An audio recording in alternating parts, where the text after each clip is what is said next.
दोस्तों, बिहार में परिवारवाद की क्या स्थिति है, इसका अंदाजा आप इस बात से लगा सकते हैं कि इस बार के चुनाव में 16 राजनेताओं के लाडले चुनाव लड़ने वाले हैं। इस बार उनकी लॉन्चिंग होने वाली है और बिहार की ही एक रिपोर्ट प्रशांत किशोर के हवाले से कहती है कि पिछले 30 सालों में बिहार के सियासत के इतिहास में 1250 परिवारों के इर्द गिर्द ही बिहार की सियासत चल रही है। मतलब बिहार में तकरीबन 1250 ऐसे परिवार हैं जो पूरे बिहार को चला रहे हैं।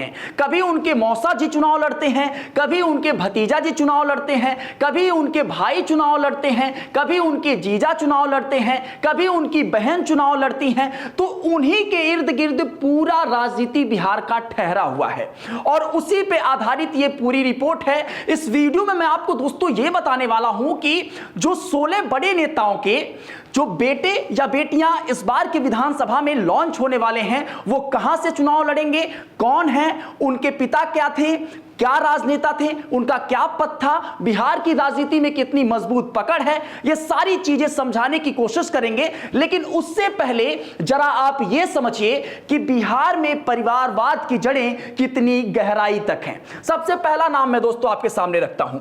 बिहार के पूर्व मुख्यमंत्री लालू प्रसाद यादव राबड़ी देवी के छोटे बेटे तेजस्वी यादव के बारे में अगर बात करें तो बिहार में अगर यह कहें कि राजनीति के केंद्र में तेजस्वी यादव हैं तो यह बिल्कुल गलत नहीं होगा। उनके छोटे बेटे तेज प्रताप यादव के बारे में भी बिहार की सियासत जो है वो घूमती रहती है। तो आप ये दोनों परिवारवाद से कितना इत्तेफाक रखते हैं, आप इस बात को सहज अंदाजा लगा सकते हैं। जगन्नाथ मिश्रा के बेटे नीतीश कुमार के बारे में जब आप सोचेंगे तो भी आपको यह एहसास होगा कि परिवारवाद जो है बिहार में कितना चरम पर है।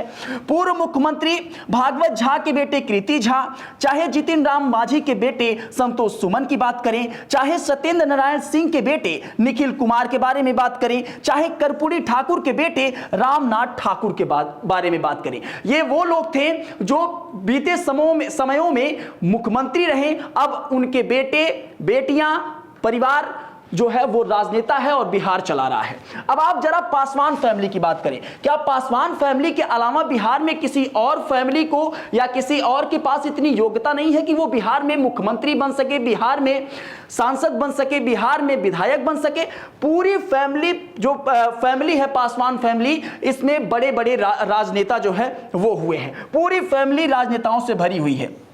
स्वर्गीय रामविलास पासवान की अगर बात करें तो पूर्व केंद्रीय मंत्री रहे।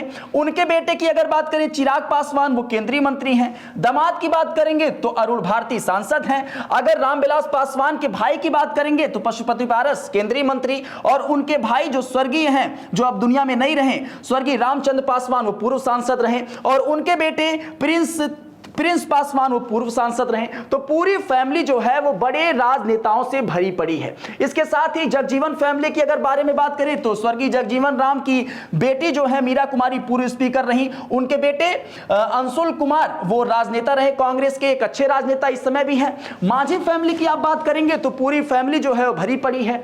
स्वर्गीय महावीर चौधरी, उनके बेटे अशोक चौधरी मंत्री, बेटी सांभवी चौधरी सांसद। और अगर स्वर्गीय रामसेवक हजारी की बात करें तो बेटा महेश्वर हजारी वो मंत्री। इसके साथ ही बेटा सन्नी हाजरी कांग्रेस नेता। इसके साथ ही स्वर्गीय दिलकेश्वर राम की अगर बात करेंगे तो उनके बेटे राजेश राम बिहार कांग्रेस के अध्यक्ष, जिनकी तस्वीर बीते दिनों जब रोड शो हो रहा था राहुल और तेजस्वी का साथ में जोड़ी दिख रही थी और बुलेट पर सवार थे, तो राहुल गांधी के पीछे राजेश राम ही बैठे हुए थे। तो ये परिवारवाद की जड़ें बिहार में किस तरह से गहराई में हैं, इसका अंदाजा आप इन नामों से लगा सकते हैं। अब आपके सामने वो नाम रखते हैं जो इस बार के विधानसभा चुनाव में लॉन्च होने वाले हैं, जो बड़े राजनेता हैं, उनके बेटे इस बार के विधानसभा में लॉन्च होने वाले हैं। तो चलिए देर ना करते हुए सबसे पहला नाम आपके सामने रखते हैं। सबसे पहला नाम दोस्तों आनंद मोहन के बेटे अंशुमान के बारे में है। अंशुमान जो आनंद मोहन के छोटे बेटे हैं, और इस बार आनंद मोहन चाहते हैं कि उनके छोटे बेटे की भी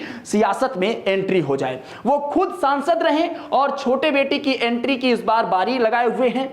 पत्नी जो है लवली आनंद वो शिवहर से सांसद हैं। मतलब पूरा परिवार जो है वो राजनेता वाला है, विधायक सांसद वाला है। 2020 में बड़ा बेटा आरजेडी से शिवहर से विधायक बना और 24 में जेडीयू में चले गए। छोटे बेटे 24 में जदयू में शामिल हुए और उसके बाद चुनाव लड़ने की अब चर्चा हो रही है, क्योंकि 24 में ये आरजेडी से अब जेडीयू में आए हैं, तो अब चुनाव लड़ने की चर्चा हो रही है कि शिवहर से ही चुनाव वो लड़ सकते हैं। तो अंशुमान के बारे में, आनंद मोहन के छोटे बेटे के बारे में इस बात की चर्चा है। दूसरे नंबर पर जो नाम है वो शहाबुद्दीन के बेटे ओसामा के बारे में है। शहाबुद्दीन बाहुबली थे, जिनकी दहशत बिहार में सदियों तक सुनाई दी, और अब ये नहीं है क्योंकि कोरोना काल में जो है इनका निधन हो गया।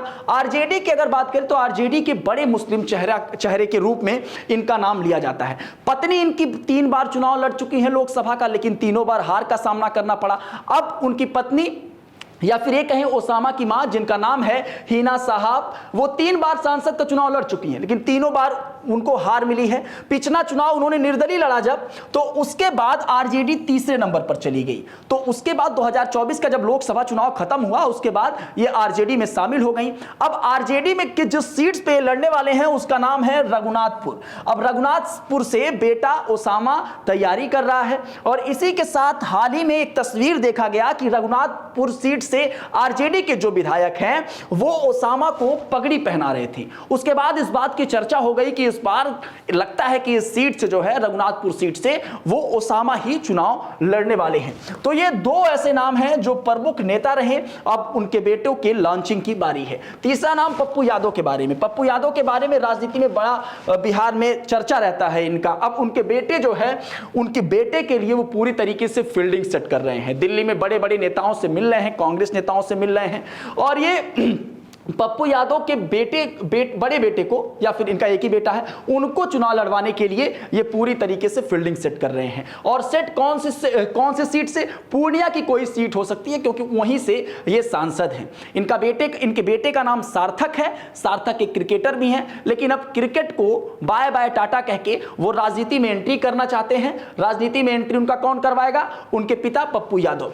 24 मार्च 2024 को पप्पू यादव कांग्रेस में जब शामिल हुए तो सार्थक भी उनके साथ थे, और उसके बाद इस बात की चर्चा होने लगी कि पप्पू यादव इस बार के विधानसभा चुनाव 2025 में बिहार में इनको जरूर चुनाव लड़वा सकते हैं। तो तीसरा नाम ये था। अब चौथे नाम पे दोस्तों आ जाते हैं। चौथा नाम रामकृपाल के बेटे रामकृपाल अपने बेटे के लिए टिकट की मांग कर रहे हैं। पूर्व केंद्रीय मंत्री रामकृपाल के बेटे फतुहा की टिकट की मांग कर रहे हैं। फतुहा सीट से ये तैयारी भी कर रहे हैं इनके बेटे का नाम दोस्तों अभिमन्यु है, और अभिमन्यु नाम से एक संगठन भी ये चलाते हैं जिसमें अभिमन्यु काफी सक्रिय नजर आते हैं।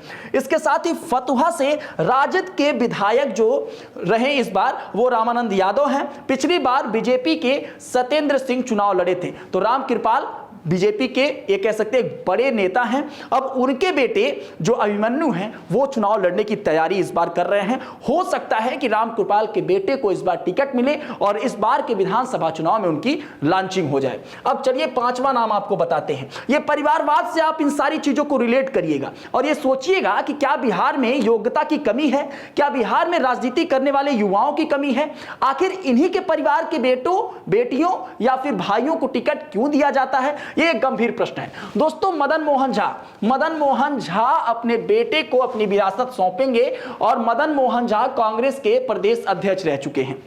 इसके साथ ही अभी वो एमएलसी हैं, कांग्रेस में एक बड़ी पैठ उनकी मानी जाती है, और साथ में उनका बेटा जो माधव है वो दरभंगा और मधुबनी की सीट पर पॉलिटिकल चीजें करता है, राजनीति करते हैं, और इन्हीं के इर्द गिर्द वाली सीटों पर वो इस बार चुनाव लड़ सकते हैं। तो मदन मोहन झा अपने बेटे को, माधव को, इस बार लॉन्च कर सकते हैं। इसके साथ ही जगदानंद के बेटे लड़ सकते हैं चुनाव, हालांकि ये दूसरी बार चुनाव लड़ रहे हैं। जगदानंद जो है वो लालू के खास आदमी हुआ करते हैं। जगदानंद के दूसरे बेटे अजीत इस बार चुनाव लड़ेंगे, क्योंकि पहले बेटे जो सुधाकर सिंह हैं वो बक्सर से राजद के सांसद हैं। पिछली बार उनको टिकट मिला और वो जीते, और उसी सीट से जब उपचुनाव हुआ तो अजीत को चुनाव लड़ने के लिए मिला, तो रामगढ़ की सीट वो थी जहां से वो चुनाव हार गए। अब क्या हुआ? अब रामगढ़ सीट से हार चुके हैं। पहली बार तो चुनाव लड़े, उपचुनाव था, हार गए। इस बार चुनाव है, मेन चुनाव है विधानसभा का। इस बार भी ये कहा जा रहा है कि जगदानंद अपने बेटे को चुनाव लड़वाएंगे और इसी रामगढ़ सीट से चुनाव लड़वाएंगे, और पूरी तरीके से इसकी फील्डिंग उन्होंने सेट कर ली है। अब आपको आगे और बताते हैं। अब सारी चीजों को आप रिलेट करते जाइएगा कि जो एक कहा जाता है ना बिहार में कि अगर नेता का बेटा नेता नहीं बनेगा तो फिर क्या बनेगा, वही सुपर 30 वाला डायलॉग, लेकिन उससे बिल्कुल ही उलट है ये सारी चीजें। अब सोचिए, अश्विनी चौबे के बेटे इस बार रेस में हैं। बीजेपी के बड़े नेता हैं ये, और केंद्र में मंत्री रह चुके हैं अश्विनी चौबे, अपने बेटे को चुनाव लड़वाएंगे। इनके बेटे का नाम है अर्जित शाश्वत। लोकसभा में टिकट की काफी मांग कर रहे थे इसी बार के 2024 के, लेकिन नहीं मिला। और 2018 में जब भागलपुर में सांप्रदायिक दंगा हुआ था दोस्तों, तो उस समय इनका नाम उससे जोड़ा गया था। और अब जो है अर्जित भागलपुर के कार्य क्षेत्र इनका है, भागलपुर से ही तैयारी भी कर रहे हैं, वहां उनकी मजबूत पकड़ भी मानी जाती है। जुलाई में अश्विनी चौबे ने पटना में एक महाकुंभ, सनातन महाकुंभ का आयोजन किया, और उसमें अर्जित जो है वो बहुत एक्टिव नजर आए। तो उस बात के बारे में भी लोग चर्चा करने लगे कि लग रहा है कि अश्विनी चौबे अपने बेटे को अब जो है राजनीति में लॉन्च करने वाले हैं, या फिर उनका डेब्यू करने वाले हैं। और अगला नाम दोस्तों वरिष्ठ नारायण सिंह का है। वरिष्ठ नारायण सिंह अपने बेटे सोनू को लाइन में लगाए हुए हैं कि इस बार उनकी लॉन्चिंग करवा दिया जाए। नारायण सिंह जदयू के प्रदेश अध्यक्ष रह चुके हैं, और अभी वो है राष्ट्रीय उपाध्यक्ष हैं। वरिष्ठ नारायण सिंह अपने बेटे को राजनीति में एक्टिव करना चाहते हैं, क्योंकि वो पहले से एक्टिव है। शाहाबाद वो क्षेत्र हो सकता है जहां से वरिष्ठ नारायण सिंह के बेटे सोनू चुनाव लड़ सकते हैं। तो ये ऐसे नाम हैं जो बिहार की राजनीति को प्रभावित करने वाले हैं, बिहार के बड़े राजनेताओं के बेटे हैं। अब आइए, बीजेपी विधायक अरुण सिन्हा दिलाएंगे अपने बेटे को टिकट। अरुण सिन्हा कुम्हरार सीट से बीजेपी के विधायक हैं। उनके बेटे का नाम आशीष सिन्हा है, और वो पटना यूनिवर्सिटी में राजनीति में एक्टिव हैं। इस बार उसी सीट से वो चुनाव लड़वा सकते हैं अपने बेटे आशीष सिन्हा को, और इसके लिए पूरी जद्दोजहद भी कर रहे हैं। दोस्तों, बेटे को लड़वाना चाहते हैं नंदकिशोर पटना साहिब से विधायक हैं और बिहार विधानसभा के अध्यक्ष हैं। बीजेपी के बड़े नेता हैं, और बेटे का जो नाम है वो नितिन कुमार उर्फ टिंकू है। बेटा बीजेपी में व्यवसाय मंच में सह संयोजक है, इसके साथ ही वो बिजनेस भी करते हैं, और इसके साथ ही वो राजनीति दोनों में काफी एक्टिव है। इस बार नंदकिशोर नहीं लड़ेंगे, बल्कि अपने बेटे को लड़वाएंगे, इस बात का वो ऐलान भी कर चुके हैं। तो नंदकिशोर अपने बेटे को नहीं अपने बेटे को लड़वाएंगे, अपने इस बार नहीं लड़ने वाले हैं। इसके साथ ही अशोक राम अपने बेटे के लिए टिकट मांग रहे हैं। कांग्रेस के पुराने नेता हैं अशोक राम, जदयू में अब आ चुके हैं, क्योंकि कांग्रेस से उनका मोह जो है वो भंग हो चुका है। उसका कारण यह है कि 2022 में राजेश राम को प्रदेश अध्यक्ष बनाया गया कांग्रेस का, उसके बाद से ही वो लगातार नाराज चल रहे थे। कांग्रेस के कार्यकारी अध्यक्ष थे, और दलितों के एक बड़े चेहरा के रूप में कांग्रेस में जब वो थे तो देखा जा रहा था। लेकिन अब जब से राजेश राम को प्रदेश अध्यक्ष बनाया गया है, तब से उनके खफा होने की बात लगातार सामने आई है। बेटे का नाम अतिरेक है, उनको वो चुनाव लड़वाना चाहते हैं। जो प्रभावित सीट हो सकती है, या फिर जो प्रभाव वाली सीट है, उसकी अगर बात करें, समस्तीपुर के किसी सीट से इनके बेटे अशोक राम के बेटे अतिरेक वो चुनाव लड़ सकते हैं। अखिलेश सिंह के बेटे दोबारा चुनाव लड़ेंगे। दोस्तों, मैंने आपसे कहा शुरू में ही कि कुछ ऐसे नेता हैं जो दूसरी बार चुनाव अपने बेटे को लड़वा रहे हैं। उसमें से अखिलेश सिंह कांग्रेस के पूर्व प्रदेश अध्यक्ष, और फिलहाल वो राज्यसभा के सांसद हैं। बेटे आकाश सिंह को 2024 में महाराजगंज सीट से काफी मशक्कत किए थे ये कि इनके बेटे को सांसदी का टिकट मिल जाए, लेकिन मिल नहीं पाया था। लेकिन इस बार अखिलेश सिंह को विधानसभा का चुनाव लड़वाएंगे वो, इसके लिए वो पूरा दमखम लगाए हुए हैं। तो अखिलेश सिंह जो है वो अपने बेटे को मैदान में उतारने के लिए पूरी तरीके से फिट है। इसी के साथ हरिनारायण सिंह के बेटे की एंट्री भी इस बार हो सकती है। बिहार सरकार में शिक्षा मंत्री रहे, जदयू के कद्दावर नेता रह चुके हैं, उम्र काफी हो गई है, और इसी चीज को लेकर उन्होंने खुद ऐलान कर दिया है कि अब मेरी उम्र बहुत अधिक हो गई है, अब मैं नहीं चुनाव लड़ सकता। इसलिए बेटे की एंट्री का अगर सवाल है, तो इस बार ये तो कंफर्म है कि हरिनारायण सिंह के बेटे इस बार राजनीति में दिखाई दे। उम्र काफी हो चुकी है, इसीलिए उन्होंने ऐलान पहले ही कर दिया था। बेटे अनिल सिंह चुनाव लड़ने के लिए पूरी तरीके से इस बार तैयार है, वो कह भी चुके हैं इस चीज को। अनिल भी काफी एक्टिव है राजनीति में, और काफी लंबे समय से उनकी भी उम्र हो गई है।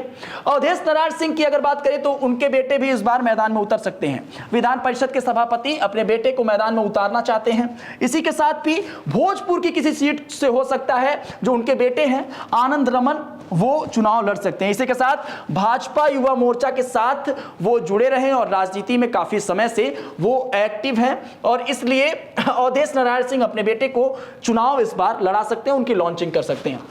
बीजेपी के जो वरिष्ठ लीडर हैं, जिनका नाम आर के सिन्हा है, वो अपने टिकट वो अपने बेटे के टिकट की मांग कर रहे हैं। बीजेपी के वरिष्ठ लीडर आर के सिन्हा बेटे के, जिनका नाम ऋतुराज है, उनके लिए लगातार मांग कर रहे हैं।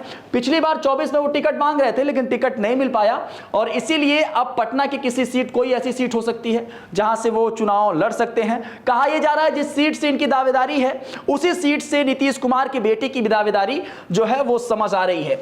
लालमुनि चौबे के बेटे जनसुराज से चुनाव लड़ेंगे। जनसुराज में एंट्री हो गई है। पूर्व सांसद लालमुनि के बेटे हेमंत चौबे चुनाव लड़ने की पूरी तैयारी कर रहे हैं। प्रशांत किशोर के साथ उनके फोटोज काफी वायरल हो रहे हैं, लगातार चुनाव प्रचार भी कर रहे हैं। प्रशांत किशोर की पार्टी उन्होंने ज्वाइन कर ली है।